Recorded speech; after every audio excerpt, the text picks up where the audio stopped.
எல்லாருக்கும் வணக்கம். இது உங்கள் study with Dharshini YouTube channel. நம்ம இந்த வீடியோவில் ஆகஸ்ட் 12ஆம் தேதிக்கான கரண்ட் அஃபேர்ஸ் பார்க்க போகிறோம். இன்றைக்கான கரண்ட் அஃபேர்ஸ் பார்க்கறதுக்கு முன்னாடி எஸ்டர்டே கரண்ட் அஃபேர்ஸ் ரிவிஷன் பார்த்துட்டு ஸ்டார்ட் பண்ணலாம்.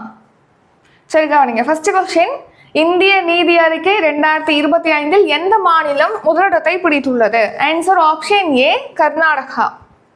அகல் விளக்கு திட்டம் கீழ்கண்ட எதனுடன் தொடர்புடையது? ஆன்சர் ஆப்ஷன் ஏ பெண் குழந்தைகள். இந்தியாவின் எத்தனை நகரங்களில் மெட்ரோ ரயில் சேவை தொடங்கப்பட்டுள்ளது? Answer option D 24. வீடுகளில் குழந்தைகள் துன்புறுத்தப்படுவதை தடுக்க பள்ளிகளில் புகார் பெட்டிகளை நிறுவும் திட்டத்தை எந்த மாநிலம் அறிமுகப்படுத்தியுள்ளது? Answer option B Kerala. ஒவ்வொரு வீட்டிலும் மூவர்ண கொடி பிரச்சாரம் எந்த தினத்தையொட்டி தொடங்கப்பட்டுள்ளது? ஆன்சர் சுதந்திர தினம். வர்த்தக நிச்சயமற்ற சூழலில் இருந்து உள்நாட்டு தொழில்துறையினரை பாதுகாக்க எத்தனை கோடி மதிப்பீட்டில் ஏற்றுமதி ஊக்குவிப்பு திட்டம் தொடங்கப்பட்டுள்ளது? ஆன்சர் 2250 கோடி. விக்ஷித் பாரதத்திற்கான வேலை என்ற போர்ட்டலை டேஷ் அறிமுகப்படுத்தியது? ஆன்சர் நிதி ஆயோக்.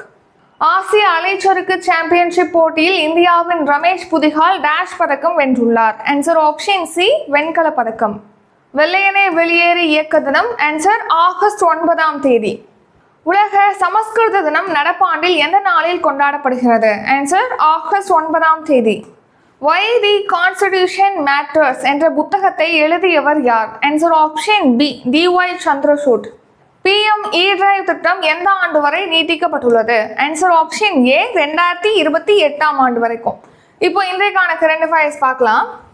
ஃபர்ஸ்ட் கொஸ்டின், நாட்டிலேயே நெசவு தொழிலில் தமிழ்நாடு எத்தனையாவது இடத்தில் உள்ளது? ஆன்சர் ஆப்ஷன் சி 3வது இடம். ஸோ நம்ம நாட்டிலே நெசவு தொழிலில் பார்த்தீங்கன்னா தமிழ்நாடு 3rd பிளேஸ்ல இருக்கு. அப்போ ஃபர்ஸ்ட் பிளேஸ்ல யார் இருக்கா அப்படின்னு கேட்டிங்கன்னா அசாம் ஸ்டேட் தான் வந்து ஃபர்ஸ்ட் பிளேஸ்ல இருக்கு.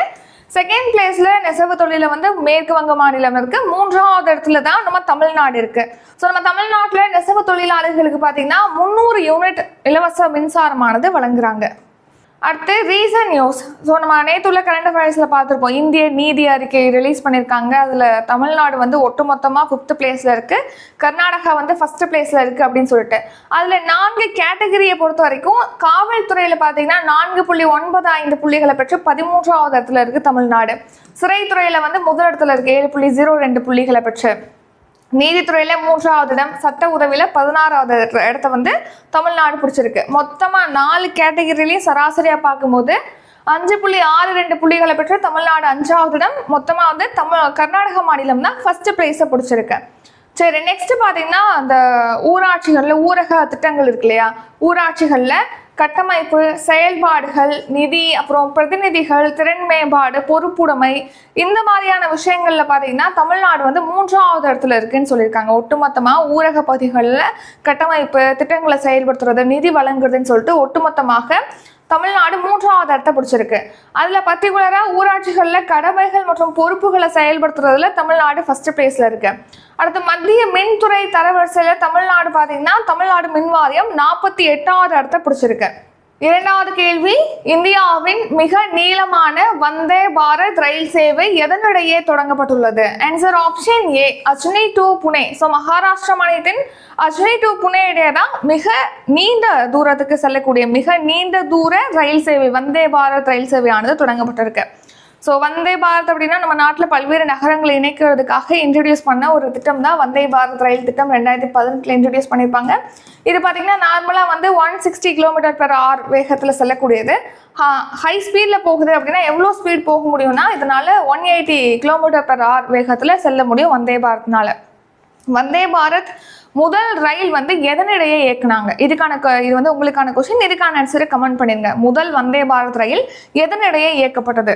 ஸோ இப்போ நம்ம பார்க்கறதுனா மிக நீளமான வந்தே பாரத் ரயில் சேவை அப்படின்னா நீண்ட தொலைவுக்கு இயக்கப்படக்கூடிய ரயில் சேவை வந்தே பாரத் ரயில் சேவை இப்போ அஜ்னி டு புனே இடையே வந்து ஸ்டார்ட் பண்ணியிருக்காங்க. மிக நீண்ட தூரம் இயங்கக்கூடியதுன்னு சொல்லி பார்க்குறோம். எவ்வளோ தூரம் வரைக்கும் இந்த ரயில் செல்லும் அப்படின்னா தோராயமாக 881 கிலோமீட்டர் தொலைவுக்கு இது செல்லும் அஜ்னி டு புனே இடையே அப்படின்னு சொல்லிட்டு தெரிவிச்சிருக்காங்க. ஸோ இது பிரதமர் நரேந்திர மோடி அவர்கள் தான் ரீசெண்டாக தொடங்கி வச்சிருக்காங்க. அடுத்து ரீசன்ட் நியூஸ், அஞ்சிகாட் பாலம். ஸோ நம்ம நாட்டின் முதல் கம்பிவிட ரயில் பாலமான அஞ்சிகாட் பாலம் பார்த்தீங்கன்னா ரீசெண்டாக ஓப்பன் பண்ணியிருக்காங்க. இது 331 மீட்டர் உயரத்தில் அமைச்சிருக்காங்க. நம்ம நாட்டின் 2வது உயரமான பாலம் தான் அஞ்சிகாட் பாலம். முதல் உயரமான பாலம்னா செனாப் பாலம், அதுவும் ஜம்மு காஷ்மீர்ல தான் இருக்கு. 5 பாலமும் ஜம்மு அண்ட் காஷ்மீர்ல தான் இருக்கு. அதே ஜம்மு அண்ட் காஷ்மீர்ல T50 சுரங்கம், நாட்டிலே மிகப்பெரிய ரயில் சுரங்கமும் திறந்து வச்சிருக்காங்க. நெக்ஸ்ட் பாத்தீங்கன்னா இந்த செனாப் பாலம் தான் உலகின் மிக உயரமான பாலம்னு பார்த்தோம். இது 369 மீட்டர் உயரத்துல அமைச்சிருக்காங்க செனாப் நதியின் குறுக்கே, யாசி மாவட்டத்துல. 3வது கேள்வி, முதல்வரின் தாய்மானவர் திட்டம் எங்கு தொடங்கப்படுகிறது? Answer option A, Chennai. So சென்னையில தான் இப்போ முதலமைச்சர் ஸ்டாலின் அவர்கள் இந்த முதல்வரின் தாய்மானவர் திட்டத்தை தொடங்கி வைக்க போறாங்க. நம்ம நாட்டில் வறுமையினால பாதிக்கப்படுறாங்களே, வறுமை கோட்டுக்கு கீழே இருக்காங்க இல்லையா, அவங்கள வந்து பொருளாதார அளவில் மேம்படுத்தணும், அவங்களுக்கு ஹெல்ப் பண்ணணுங்கிறதுக்காக தான் தாய்மானவர் திட்டம் பட்ஜெட்ல அறிவிச்சிருப்பாங்க. ஸோ அந்த திட்டத்தின் கீழ் தான் இப்போ ரீசெண்டாக அன்பு கரங்கள் திட்டமானது 2 பெற்றோர்களையும் இழந்த குழந்தைகளுக்காக தொடங்கியிருக்காங்க. அதே மாதிரி இப்போ ரேஷன் பொருட்களை 70 வயதுக்கு மேற்பட்ட முதியோர்கள், மாற்றுத்திறனாளிகளுடைய வீடுகளுக்கே கொண்டு போய் டோர் டெலிவரி மாதிரி அவங்க வீடுகளுக்கே கொண்டு போய் சேர்ப்பதற்காக இப்போ முதலமைச்சரின் தாய்மானவர் திட்டத்தை சென்னையில் தொடங்கி வைக்கிறாங்க இன்னைக்கு முதலமைச்சர் ஸ்டாலின் அவர்கள். ஸோ வட சென்னை தண்டையார்பேட்டை கோபால் நகரத்துல தான் இந்த திட்டத்தை, அதாவது முதலமைச்சரின் தாய்மானவர் திட்டத்தை தொடங்கி வைக்கிறாங்க. ஸோ இதன்படி பார்த்தீங்கன்னா தனியாக வசிக்கக்கூடிய 70 வயதுக்கு மேற்பட்ட முதியோர்கள், மாற்றுத்திறனாளிகளுடைய வீடுகளுக்கே சென்று ரேஷன் பொருட்களானது வழங்கப்பட இருக்கு. ஸோ இந்த திட்டத்தில் எவ்வளோ பேர் டார்கெட் பண்ணியிருக்காங்கன்னா 21,70,454 பேர். அதாவது முதியவர்கள் ஒரு 20,42,657 பேர், மாற்றுத்திறனாளிகள் வந்து 1,27,797 பேர்னு சொல்லிட்டு மொத்தமா 21,70,454 பேரை டார்கெட் பண்ணி தான் இந்த ஸ்கீம் வந்து ஸ்டார்ட் பண்ணியிருக்காங்க. ஸோ அதன்படி ரேஷன் பொருட்களை எந்தெந்த கிழமைகளில் அவங்களுக்கு கொண்டு போய் சேர்ப்பாங்கன்னா ஒவ்வொரு மாதத்துலையும் 2வது சனிக்கிழமை மற்றும் ஞாயிற்றுக்கிழமையில அவங்க வீடுகளுக்கு கொண்டு போய் சேர்க்கப்படும் சொல்லியிருக்காங்க. இதுக்கு வந்து ஒரு 30.16 கோடி செலவாகும் அப்படின்னு தெரிவிச்சிருக்காங்க. 4வது கேள்வி, இந்தியாவின் முதல் விலங்கு ஸ்டெம் செல் உயிரி வங்கி எங்கு திறக்கப்பட்டுள்ளது, எங்கு அமைந்துள்ளது? ஆன்சர் தெலுங்கானா. தெலுங்கானால தான் இப்போ வந்து இந்தியாவிலே ஃபர்ஸ்ட் டைம் விலங்கு ஸ்டெம் செல் உயிரி வங்கி அப்படிங்கிறது ஓப்பன் பண்ணியிருக்காங்க. சரிக்காங்க, நீங்க இந்தியாவிலே ஃபர்ஸ்ட் டைம் விலங்கு ஸ்டெம் செல் உயிரி வங்கியானது தெலுங்கானால ஹைதராபாத்ல ஓப்பன் பண்ணியிருக்காங்க. ஹைதராபாத்ல எங்கே அப்படின்னா தேசிய விலங்கு உயிரி தொழில்நுட்ப நிறுவனம், ஹைதராபாத்ல இருக்கக்கூடிய தேசிய விலங்கு உயிரி தொழில்நுட்ப நிறுவனத்துல தான் இந்த உயிரி வங்கியானது அமைச்சிருக்காங்க, ஸ்டெம் செல் உயிரி வங்கி. ஸோ உயிரி வங்கி மட்டும் இல்லாமல் இந்த ஸ்டெம் செல் ஆய்வகமும் திறந்திருக்காங்க. அங்கே யார் இதை திறந்து வச்சிருக்காங்க, இனாகிரேட் பண்ணியிருக்காங்க அப்படின்னா மத்திய அறிவியல் மற்றும் தொழில்நுட்ப இணை அமைச்சரான டாக்டர் ஜிதேந்திர சிங் அவர்கள் தான் இந்த ஸ்டெம் செல் உயிரி வங்கி மற்றும் ஆய்வக வசதியை வந்து தொடங்கி வச்சிருக்காங்க. ஸோ இது எவ்வளோ பரப்பளவுக்கு அமைச்சிருக்காங்க அப்படின்னு கேட்டிங்கன்னா 9,300 சதுர அடி பரப்பளவுக்கு எவ்வளோ கோடி செலவுலன்னா 1.85 கோடி செலவில் அமைக்கப்பட்டிருக்கு. ரீசன் நியூஸ், இந்தியாவிலே பார்த்தீங்கன்னா ஃபர்ஸ்ட் டைம் வந்து சுரங்க சுற்றுலா திட்டம்ங்கிறது ஜார்க்கண்ட்ல ஸ்டார்ட் பண்ணியிருக்காங்க. இந்தியாவிலே ஃபர்ஸ்ட் டைம் வந்து ரோரோ படகு சேவை வந்து கோவாவில் ஸ்டார்ட் பண்ணியிருக்காங்க. முதல் டிஜிட்டல் நாடோடி கிராமமாக சிக்கிம் மாநிலத்தின் கிராமம் வந்து அறிவிக்கப்பட்டிருக்கு. இந்தியாவில் பார்த்தீங்கன்னா ரேஷன் விநியோகத்துக்காக முக அங்கீகாரத்தை அறிமுகப்படுத்திய முதல் மாநிலம் ஹிமாச்சல பிரதேசம். அடுத்த தேசிய கூட்டுறவு பல்கலைக்கழகமானது இந்தியாவிலே ஃபர்ஸ்ட் டைம் ஆனந்த் நகரத்தில் அமைக்கப்படுது. 5வது கேள்வி, ஒருங்கிணைந்த ஓய்வூதிய திட்டம் எந்த ஆண்டு தொடங்கப்பட்டது? ஸோ ஒருங்கிணைந்த ஓய்வூதிய திட்டம் அதாவது unified pension scheme, UPS scheme அப்படின்னு சொல்லுவாங்க. எப்போனா ஆன்சர் ஆப்ஷன் சி, 2025 ஏப்ரல் 1. இந்த வருஷம் ஏப்ரல் 1ல தான் இந்த யூபிஎஸ் திட்டமானது தொடங்கப்பட்டது. இது வந்து மத்திய அரசு பணியாளர்களுக்கான ஓய்வூதிய திட்டம். இப்போ ரிட்டையர் ஆனதுக்கு அப்புறமா ஓய்வூதியம் கொடுக்குறாங்க இல்லையா, அதுக்கான திட்டம் தான் யூபிஎஸ் திட்டம். இதுக்கு முன்னாடி பழைய ஓய்வூதிய திட்டம் இருந்துச்சு, அதுக்கப்புறமா புதிய ஓய்வூதிய திட்டம்னு சொல்லிட்டு பார்த்துருப்போம். அதுக்கப்புறம் இப்போ என்பிஎஸ், அதாவது யூபிஎஸ் அப்படின்னு சொல்லிட்டு ஒருங்கிணைந்த ஓய்வூதிய திட்டத்தை இன்ட்ரடியூஸ் பண்ணியிருக்காங்க. அதாவது பழைய ஓய்வூதிய திட்டத்தில் பார்த்தீங்கன்னா அரசோட கருவூலத்துக்கு அதிகமான நிதிச்சுமை இருந்தனால தான் என்பிஎஸ் அப்படிங்கிற தேசிய ஓய்வூதிய திட்டம் லான்ச் பண்ணியிருப்பாங்க. அந்த திட்டப்படி பார்த்தீங்கன்னா 2004ஆம் ஆண்டு ஜனவரி 1க்கு அப்புறம் ஜாயின் பண்ணுறாங்களே பணியில், அந்த மத்திய அரசு பணிகள் அதாவது ஆயுதப்படையை தவிர்த்து மற்ற மத்திய அரசு பணிகள் இணையறவங்க இந்த திட்டத்தின் கீழ், தேசிய ஓய்வூதிய திட்டத்தின் கீழ் பயன்பெறலாம்னு சொல்லிட்டு புதிய ஓய்வூதிய திட்டம் இன்ட்ரடியூஸ் பண்ணியிருப்பாங்க. ஸோ அதுக்கப்புறமா இப்போ யூபிஎஸ் திட்டம் கொண்டு வந்திருக்காங்க, ஒருங்கிணைந்த ஓய்வூதிய திட்டம். இந்த திட்டத்தில் பார்த்தீங்கன்னா குறைந்தபட்சம் அவங்க 25 இயர்ஸ்க்காவது கவர்மெண்ட் ஜாப்ல இருந்து அவங்க ரிட்டையர் ஆகுறாங்க அப்படின்னா லாஸ்ட் 12 மந்த்துக்கு அவங்க வாங்கின சம்பளத்துடைய சராசரியில் 50% வந்து அவங்களுக்கு ஓய்வூதியமாக கொடுப்பாங்க. இல்லை 25 இயர்ஸ் பணியாற்றல, 10 இயர்ஸ் தான் பணியாற்றிருக்காங்கன்னா 10,000 ரூபாய் வந்து அவங்களுக்கு ஓய்வூதியமாக கொடுப்பாங்க. ஸோ இதுதான் வந்து யூபிஎஸ் திட்டம். சரியா? இப்போ இந்த 2 திட்டம், தேசிய ஓய்வூதிய திட்டம், புதிய ஓய்வூதிய திட்டம், ஒருங்கிணைந்த ஓய்வூதிய திட்டம், 2 திட்டத்தில் ஏதேனும் ஒன்றில் வந்து ஜாயின் பண்ணி அவங்க இந்த ஓய்வூதிய பலன்களை பெற முடியும். பழைய ஓய்வூதிய திட்டத்தை மறுபடியும் இன்ட்ரடியூஸ் பண்ண மாட்டோம் அப்படிங்கிற மாதிரி நிதியமைச்சர் நிர்மலா சீதாராமன் அவர்கள் வந்து தெரிவிச்சிருக்காங்க. அது மட்டும் இல்லாமல் நெக்ஸ்ட் பார்த்தீங்கன்னா, தேசிய புள்ளியியல் அலுவலகத்துடைய தரவுகள் படி குடியிருப்பு அளவிலான மொத்த சேமிப்பு தொகை 2023-24 நிதியாண்டில் 15.5 லட்சம் கோடியாக இருக்குன்னு சொல்லியிருக்காங்க. ரிசர்வ் வங்கியுடைய தரவுகள் படி சில்லறை கடனானது 2025 மார்ச்ல 31.48% இருக்கு அப்படின்னு சொல்லி தெரிவிச்சிருக்காங்க. 6வது கேள்வி, மக்களவையில் நிறைவேறிய தேசிய விளையாட்டு நிர்வாக மசோதாவின் அம்சங்களில் தவறானதை தேர்வு செய்க. ஸோ ஃபர்ஸ்ட் பாருங்க, தேசிய விளையாட்டு வாரியம் அமைக்கப்படும் கொடுத்துருக்காங்க. ஸோ நெக்ஸ்ட் வந்து இது வந்து கரெக்ட் தான். ஏன்னா இப்போ நம்ம விளையாட்டுகளில் பார்த்தீங்கன்னா, நம்ம இந்தியா வந்து ஒலிம்பிக்ல அதிகமான பதக்கங்களை வெல்ல முடியலை. போன தடவை நடந்த 33வது ஒலிம்பிக் போட்டியில் 6 பதக்கங்கள் தான் வின் பண்ணியிருக்கோம். அதில் தங்கம் வந்து வின் பண்ணவே இல்லை. 1 வெள்ளி 5 வெண்கலம் அப்படின்னு சொல்லிட்டு தான் வின் பண்ணியிருக்கோம். ஸோ அப்போ 2036 நமக்குன்னு ஒரு ஒலிம்பிக் போட்டியில் வந்து இந்தியா நடத்துறதுக்கும் விருப்பம் தெரிவிச்சுட்டு வராங்க அப்படின்னு நம்ம பார்த்துப்போம். ஸோ இப்போ விளையாட்டுல நிர்வாகத்தில் சீர்திருத்தம் மேற்கொள்ளணும், இந்திய வீரர்கள் அதிகமான பேர் வந்து ஒலிம்பிக்ல பதக்கம் வெல்லணும் அப்படிங்கிற வகையில் தான் இந்த மசோதாவானது இப்போ இன்ட்ரடியூஸ் பண்ணியிருக்காங்க. அது மக்களவையில் நிறைவேறி இருக்கு.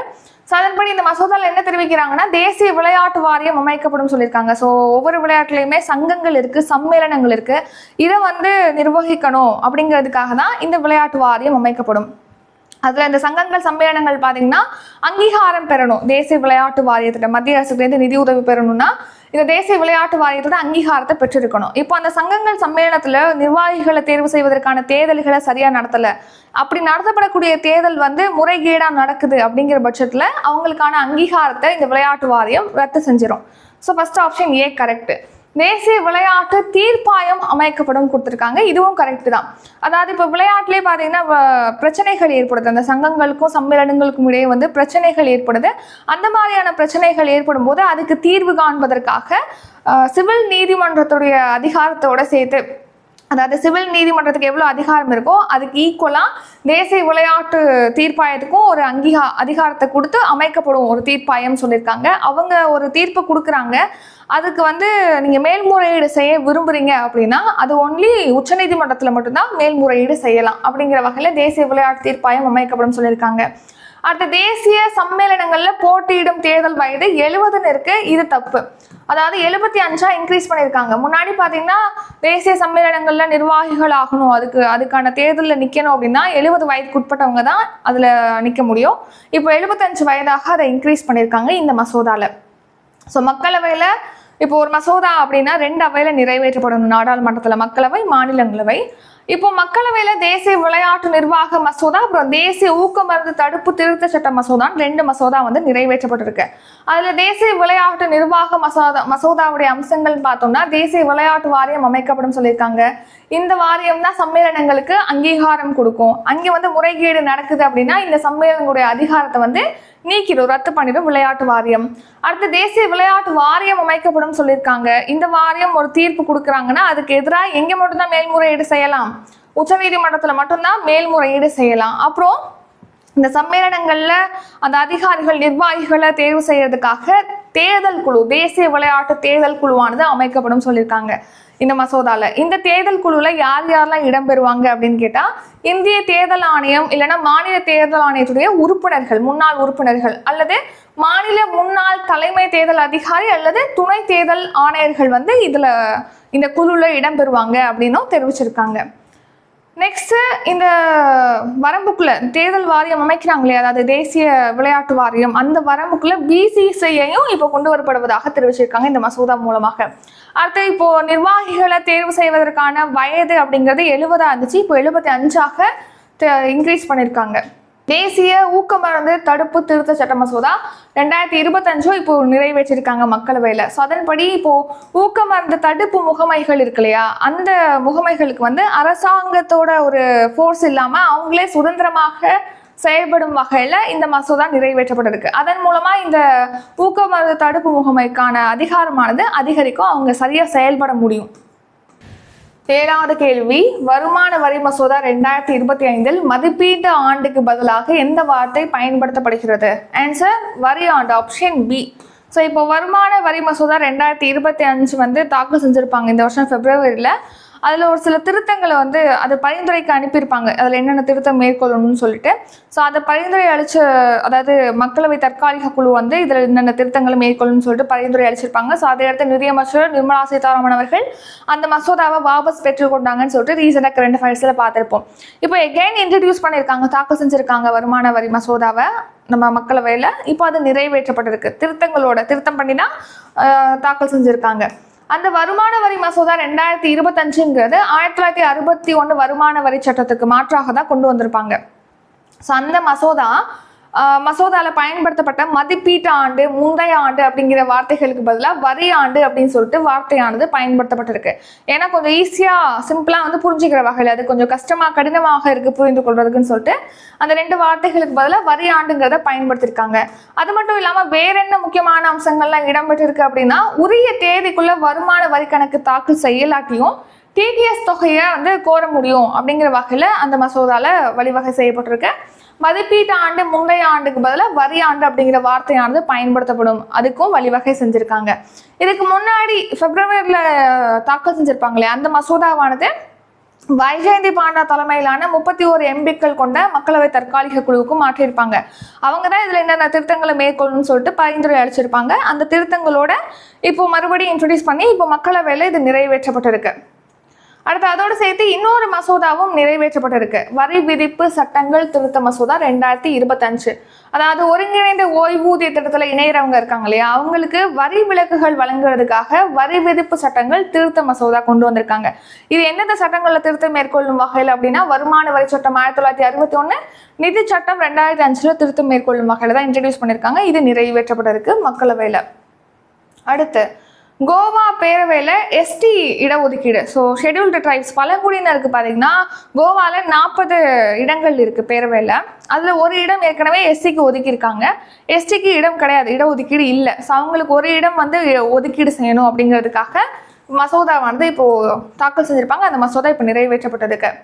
8வது கேள்வி, தாய்லாந்தில் நடைபெற்ற U22 ஆசிய குத்துச்சண்டை சாம்பியன்ஷிப்பில் இந்தியாவின் ரித்திகா டேஷ் பதக்கம் வென்றார். ஆன்சர் தங்கப்பதக்கம். தாய்லாந்துல இப்போ U22, அதாவது அண்டர் 22 22 வயதுக்கு குறைவான நபர்கள் பங்கேற்கக்கூடிய ஆசிய குத்துச்சண்டை சாம்பியன்ஷிப் போட்டி நடைபெற்றிருக்கு. அதுல இந்திய வீராங்கனை ரித்திகா வந்து தங்கப்பதக்கம் வின் பண்ணியிருக்காங்க. எந்த கேட்டகரி அப்படின்னா மகளிருக்கான 80+ kg கேட்டகரியில தான் ரித்திகா வந்து தங்கப்பதக்கம் வின் பண்ணியிருக்காங்க. இந்த போட்டியில இந்தியா மொத்தமா 13 பதக்கங்களோட 4வது இடத்தை பிடிச்சிருக்கு. 9வது கேள்வி, PAP பாசன திட்டத்தை செயல்படுத்திய 4 தலைவர்களுக்கு எங்கு சிலை அமைக்கப்பட்டுள்ளது? Answer option C, Kovai. கோவையில் பொள்ளாச்சியில தான் PAP பாசன திட்டத்தை செயல்படுத்திய 4 தலைவர்களுடைய சிலையானது அமைக்கப்பட்டிருக்கு. அதை இப்போ முதலமைச்சர் ஸ்டாலின் அவர்கள் திறந்து வச்சிருக்காங்க. அதன PAP பாசன திட்டம் அப்படின்னா பரப்பிக்குளம் அழியாறு நீர் பாசன திட்டம். அதாவது தமிழ்நாடு கேரளா எல்லையில் பார்த்தீங்கன்னா மேற்கு தொடர்ச்சி மலையில் உருவாகி மேற்கு நோக்கி பாய்ந்து கடல்ல கலக்கக்கூடிய அந்த நீர் இருக்கு இல்லையா, அந்த நீரை வந்து 2 மாநிலங்களுடைய விவசாய இடங்களுக்கு கொண்டு போய், விவசாய பரப்புகளுக்கு கொண்டு போய் அங்கே வேளாண்மையை செழிக்க வைக்கணும் அப்படிங்கிறதுக்காக இந்த பரப்பிக்குளம் அழியாறு நீர்ப்பாசன திட்டமானது செயல்படுத்தியிருக்காங்க. இந்த திட்டத்தை செயல்படுத்திய 4 தலைவர்கள் யார் யார் அப்படின்னா, முன்னாள் முதலமைச்சர் K. காமராஜர், அப்புறம் முன்னாள் மத்திய அமைச்சர் C. சுப்பிரமணியம், முன்னாள் மேலவை உறுப்பினர் V.K. பழனிசாமி, அப்புறம் பொள்ளாச்சியோட முன்னாள் MLA நா. மகாலிங்கம். இவங்க தான் இந்த 4 பேர் முக்கிய பங்களிப்பு ஆற்றிருக்காங்க இந்த பரப்பிக்குளம் PAP பாசன திட்டத்தை செயல்படுத்துறதுல. ஸோ அதனால இவங்க 4 பேருக்கும் கோவையில் பார்த்தீங்கன்னா பொள்ளாச்சியில் சிலையானது அமைக்கப்பட்டிருக்கு. அது முதலமைச்சர் ஸ்டாலின் அவர்கள் தொடங்கி வச்சிருக்காங்க. இந்த பரப்பிக்குளம் அழியாறு நீர்ப்பாசன திட்டத்தினால 3.77 லட்சம் ஏக்கர் நிலமானது பாசன வசதியை பெற்றிருக்கு. நெக்ஸ்ட் இந்த திட்டமானது 1962 தான் செயல்படுத்தியிருக்காங்க. அது மட்டும் இல்லாமல் நீர்வளத்துறை தலைமை பொறியாளர் அலுவலகத்துக்கு பார்த்தீங்கன்னா C. சுப்பிரமணியம் அவருடைய பெயரானது சூட்டப்படும் அப்படின்னும் தெரிவிச்சிருக்காங்க. அடுத்து 10வது கேள்வி, சர்வதேச இளைஞர் தினம் எந்த நாளில் அனுசரிக்கப்படுகிறது? ஆன்சர் ஆகஸ்ட் 12ஆம் தேதி. ஸோ இன்றைய தினமான ஆகஸ்ட் 12 தான் இன்டர்நேஷனல் யூத் டே, சர்வதேச இளைஞர் தினமானது அனுசரிக்கப்படுகிறது. இந்த வருஷம் தீம் என்னன்னா, local youth actions for the SDGs and beyond. SDG அப்படின்னா சஸ்டைனபிள் டெவலப்மெண்ட் கோல், ஒரு 17 கோல்ஸ் பார்த்துருப்போம், நிலையான வளர்ச்சி இலக்குகள். அப்புறம் தேசிய இளைஞர் தினம் வந்து சுவாமி விவேகானந்தருடைய பிறந்த நாளான ஜனவரி 12ஆம் தேதி செலிப்ரேட் பண்றோம் இந்தியாவில். ஷார்ட் நியூஸ், அமெரிக்காவுடைய தலைநகரான வாஷிங்டனுடைய காவல்துறையை பார்த்தீங்கன்னா கட்டுப்படுத்தக்கூடிய அதிகாரத்தை அந்த நாட்டுடைய அதிபர் டொனால்ட் ட்ரம்ப் அவர்கள் வந்து கொண்டு வந்திருக்காங்க அரசின் கீழ். அடுத்து துப்பாக்கி சூடு தாக்குதலுக்கு உள்ளான கொலம்பியா நாட்டை சேர்ந்த MP மிகவல் உருபே அவர்கள் வந்து இப்போ காலமா இருக்காரு. பாலஸ்தீனத்துக்கு அங்கீகாரம் வழங்குவதாக ஆஸ்திரேலியா இப்போ அறிவிச்சிருக்கு. ரீசெண்டாக தான் பிரான்ஸ் G7 நாடுகளை சேர்ந்த பிரான்ஸ் வந்து அங்கீகரிக்கிறதா தெரிவிச்சிருப்பாங்க, நம்ம பார்த்துருப்போம். அதை அடுத்து கனடா அறிவிச்சிருப்பாங்க, அதையும் பார்த்துருப்போம். நெக்ஸ்ட் இப்போ ஆஸ்திரேலியா அங்கீகரிப்பதாக தெரிவிச்சிருக்காங்க. அடுத்து வெளிநாட்டு குற்றவாளிகளை சொந்த நாட்டுக்கு கடத்தக்கூடிய பிரிட்டன் பார்த்தீங்கன்னா கடத்தும் வகையில் பிரிட்டன் வந்து முதலில் நாடு கடத்தல் பிறகு மேல்முறையீடு அப்படிங்கிற திட்டத்தில் இந்தியாவை வந்து சேர்த்திருக்காங்க. நெக்ஸ்ட் இந்த வருஷம் பார்த்தீங்கன்னா இந்திய எல்லைக்கோட்டு பகுதிக்கு பக்கத்தில் திபெத்தோட ரயில் இணைப்பு திட்டத்தை சீனா வந்து தொடங்குறதுக்கு முடிவு பண்ணியிருக்காங்க. அடுத்த மகளிருக்கான 13வது ஒருநாள் உலகக்கோப்பை போட்டியை வந்து இந்தியா வந்து ஹோஸ்ட் பண்ணுறாங்க இந்த வருஷம். அதன்படி இந்தியாவில் 8 அணிகள் இந்த போட்டியில் பங்கேற்க போகிறாங்க. இந்தியா, ஆஸ்திரேலியா, இங்கிலாந்து, நியூசிலாந்து, தென்னாப்பிரிக்கா, இலங்கை, வங்கதேசம், பாகிஸ்தான் ஆகிய 8 அணிகள் பங்கேற்பதாக தெரிவிச்சிருக்காங்க. எந்தெந்த நகரங்களில் நடத்த போகிறாங்கன்னா பெங்களூரு, குவாஹாத்தி, இந்தூர், விசாகப்பட்டினம், அப்புறம் இலங்கையுடைய கொழும்பு நகரத்திலையும் இந்த விளையாட்டுகளானது விளையாடப்படும் சொல்லியிருக்காங்க. அடுத்து இந்தியாக்கான கரண்ட் அஃபேர்ஸ் ரிவிஷன் பார்க்கலாம். அதுக்கு முன்னாடி இப்போ 15ஆம் தேதி ஆகஸ்ட்ல பார்த்தீங்கன்னா SI டெஸ்ட் பேட்ச் வந்து ஸ்டார்ட் ஆகுது. அடுத்து 17ஆம் தேதி வந்து குரூப் 2க்காக மேக்ஸ் டெஸ்ட் பேட்ச் வந்து ஸ்டார்ட் ஆகுது. அடுத்து பார்த்தீங்கன்னா குரூப் 4க்காக அப்கமிங் எக்ஸாமுக்காக குரூப் 4க்காக நம்ம கரண்ட் அஃபேர்ஸ் சப்ஸ்கிரிப்ஷன் வந்து ஸ்டார்ட் பண்ணுறோம். கரண்ட் அஃபேர்ஸ் சப்ஸ்கிரிப்ஷன் ஜாயின் பண்ணிக்கலாம். நெக்ஸ்ட்டு குரூப் 4க்காக ஹோல் பேட்சும் ஸ்டார்ட் பண்ணுறோம். அப்கமிங் டெஸ்ட் பேட்ச் பற்றி டீட்டெயிலாக டிஸ்கிரிப்ஷனில் இருக்க செக் பண்ணி பார்த்துக்கோங்க. இப்போ நம்ம ரிவிஷன் பார்க்கலாம். ஃபர்ஸ்ட் கொஸ்டின், நாட்டிலேயே நெசவு தொழிலில் தமிழ்நாடு எத்தனையாவது இடத்தில் உள்ளது? ஆன்சர் ஆப்ஷன் சி, 3ஆம் இடம். இந்தியாவின் மிக நீளமான வந்தே பாரத் ரயில் சேவை எதனிடையே தொடங்கப்பட்டுள்ளது? Answer Ajni to Pune.